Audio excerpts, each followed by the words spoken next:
The Bible calls us to lean not on our own understanding. Okay, I had a friend send this reel to me this morning, this little like TikTok video, this Instagram reel, whatever, and it was about how we don't get to have total understanding. And when we try to totally understand everything and we limit all of our knowledge to only the things we can totally understand, we're giving up our faith. Because faith is trusting when we can't understand things. And there's so many things that we as flesh cannot understand. Okay, like God is above us. He's above all. He understands everything. He knows everything. He created all things.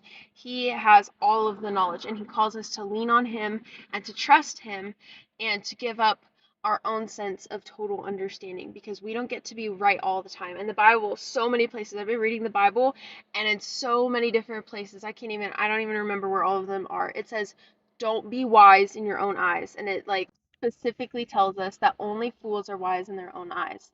And I keep reading that, I keep seeing that, and I keep saying it over and over. And I think that one of the biggest things that God is trying to get across to us is that we're so arrogant. We're so arrogant. We think we're right all the time. We think we have all this understanding. We think we understand so much. We don't. We understand nothing. Nothing at all.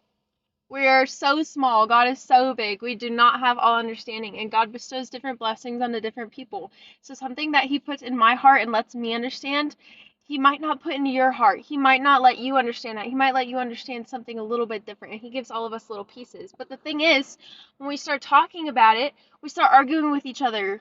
We start going back and forth about who's right. And we start trying to make the other one understand us and understand why we're right. And we try to put our own understanding into other people's hearts and minds and try and get them to change and do what we think is right and listen to what we think that we understand.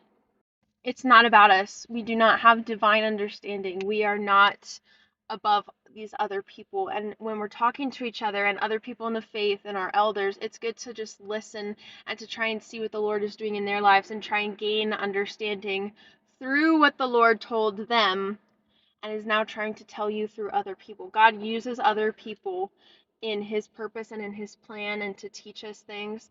And so it's good to listen.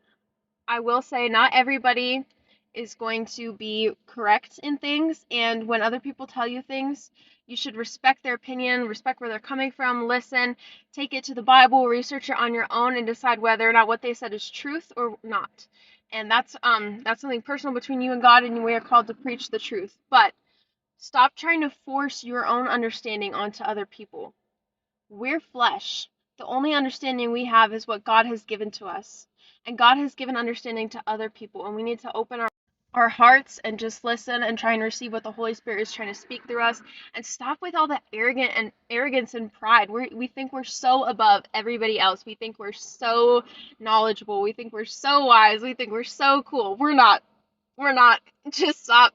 Just humble yourselves. Open up your heart and your ears to the wisdom that the Lord is trying to teach you. Open yourself to the Holy Spirit. Be humble and just listen to what the Lord is saying, and He'll open your eyes so much. He says He gives wisdom to all who seek it. He gives wisdom. He will give it to you.